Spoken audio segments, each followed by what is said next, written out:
everybody, it's Riley. I'm here in Durango, Colorado. It's down in the southwest corner of the state.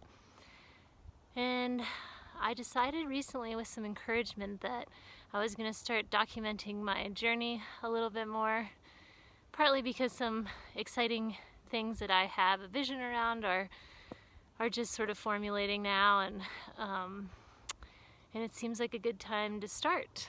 So I think I'm doing a shout out to all the ladies out there who desire to be more empowered and more DIY and able to do more things on their own around building and the trades and that kind of stuff, but also just generally feel more confident in what they're doing. So I'm hoping what I talk about might inspire some other folks too.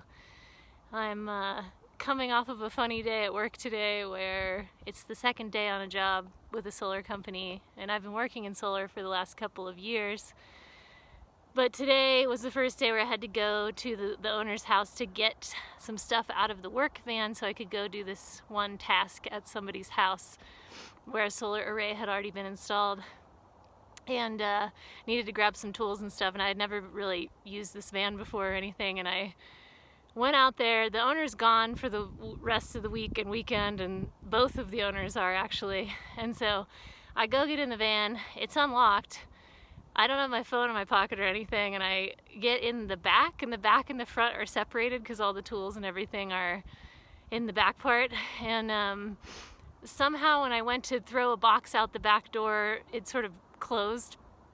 It came closed, and then I was sort of shut in the back and I couldn't get out. And so I spent a while trying to figure out how to open the back door because the latch was not there. It was just sort of like a hole in the door, and I'm trying to, anyway, I couldn't really see. I didn't have a light. And the side sliding door wouldn't open from the outside or the inside when I tried. That's why I had gotten in through the back door.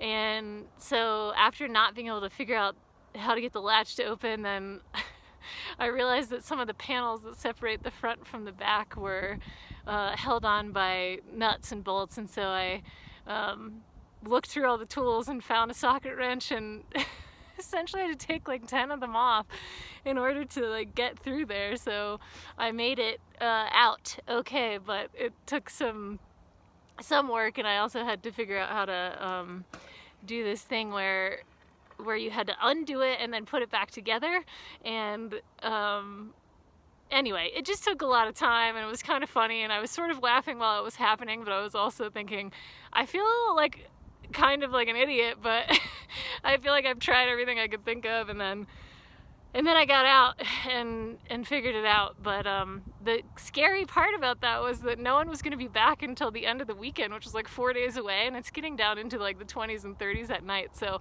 it could have been really bad. So it was, yeah, kind of frightening, but here I am. I made it, and I stopped on the way home for a quick run up the hill here in Durango, and it's beautiful out, and feeling, grateful for that.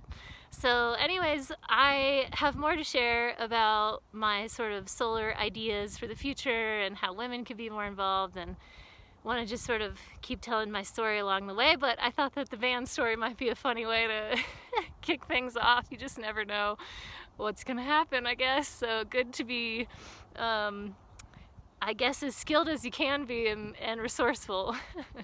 So I will talk with you all later.